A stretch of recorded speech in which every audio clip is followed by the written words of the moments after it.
Assalamualaikum warahmatullahi wabarakatuh. Good morning, ladies and gentlemen, respected to professors and dear fellow presenters and participants. Let me introduce myself. My name is Mahasin Azimdat, and I'm from Universitas Negeri Semarang. Allow me to introduce the author of this research. The first author is Mahasin Azimdat, SPD, or me, and the second author is Doni Wirayuda Kusuma, MPD, PhD. We are both from Universitas Negeri Semarang, Indonesia. It is a great honor for us to present our study entitled Sleep Patterns and Cycle Activity Intervention, their impact on mood and brain function in high school students. Let's move to second slide. There are any structure on this research. The first introduction, and then method, and then result, and then discussion and conclusion. Let's move again on introduction. Adolescents today often face several challenges. The first, irregular sleep pattern caused by late night gadget use, social media, or homework. Second, heavy academic workload, which creates stress.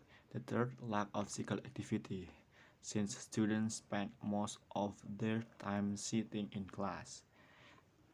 This condition have a negative impact on first mood, and second, attention, and third, brain function.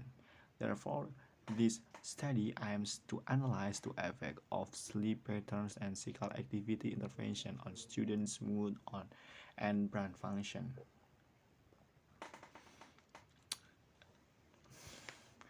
And then let's move to method.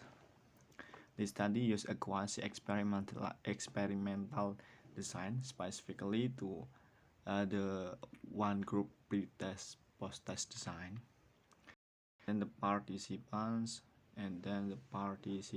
were 181 grade 11 students from Mantegal, Indonesia. And then the instrument were the first SWS or adolescent sleep wake scale to measure sleep pattern, and then profile of mood states to measure the student's mood, and then TMTA and B or trial making test part A and part B to measure brain function, particularly attention and cognitive flexibility. The intervention was aerobic exercise, implemented once per week or for weeks. For data analysis, I used the Wilson Science Rank Test to compare pre-test and post-test result. And then the next slide is with the result. From the table above, we can see that mood is up significantly on second weeks and the fourth weeks. Moderate effect. Here are the main findings: is mood improved significantly, especially in weeks 2 and weeks 4, with the moderate effect size. And then number 2, brain function improved consistently across all weeks with a large effect size between 0.55 and 0.80. This indicates a strong impact of the intervention. Students with better sleep pattern gained greater benefit both in mood and brain function compared to students with irregular sleep. And then next, let's move to discussion. The results show the aerobic activity is not only beneficial for physical health but also for emotional and cognitive aspect. Mood improvement was significant but also fluctuate, since it was influenced by stress and student daily activities.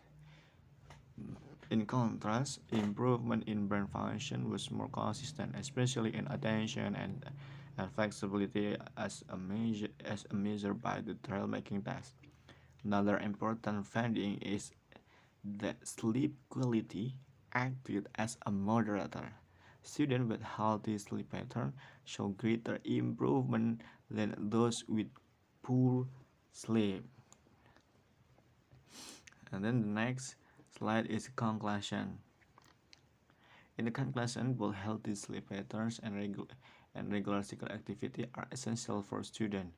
Together, they can improve mood prevention. For school, I recommend to educate about sleep pattern, providing regular physical activity. And then the next with the last slide is the closing, and thank you very much for your attention. This is my presentation. I'm open now for question and discuss. Assalamualaikum warahmatullahi wabarakatuh.